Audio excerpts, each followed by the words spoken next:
Assalomu alaykum barchaga navbatdagi qafaslarimiz tayyor bo'lgan tovuqlardagi, kaptarlardagi, qushlardagi e'tiborlarga havola qilamiz. Sizlardan bir donadan lak bosib padishga qilib tursalar, narxlarini ham aytib o'tamiz.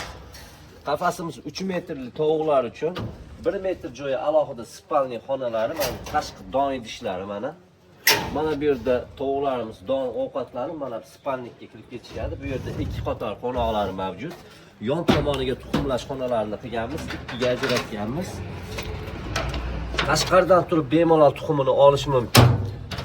Qafasimizni 3,5 million so'mdan tayyorlab beryapmiz. Mana bu yerda shuni sal kichikroqi bor. Setkalari qalin holatda bo'lgan, ranglari mokri ko'rinishga ega bo'lgan 1 metr joyi spalniy, don idishlari mana 2 ga ajratilgan. Eshiklariga baho beramiz. Mana yon tomoniga arka shaklida qilib, uylariga, fasadlariga dizayn qilib joylab berdik eshiklarni. Yonlarda mana tuxumlash xonalari mavjud. Mana bu yerga tuxum tug'adi, mana bu yerdan tozalab tursa bo'ladi.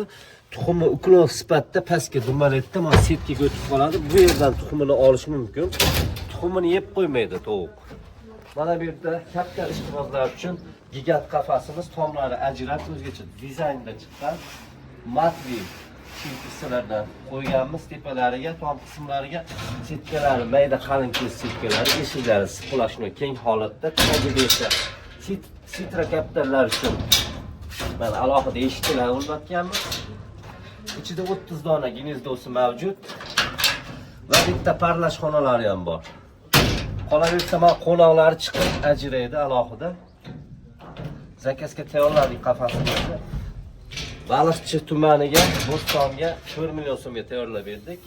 Mana keyingi qafasimiz esa tovuqlar uchun g'ildirangli, balonli qafasimiz mana. Juda chiroyli holatda yengil harakatlanadi. Qafasimiz uzunligi 2,40, eniga 1,10, don idishlari va qo'shimchasiga bonuslariga akalarimizga suv idishlarigacha mana ichiga qavoramiz. Suv idishlarigacha padarka qilib egalariga yetkazib beramiz. Bu qafasimizni 2 million so'mga tayyorlab berdik. Namangan yo'q ketishadi.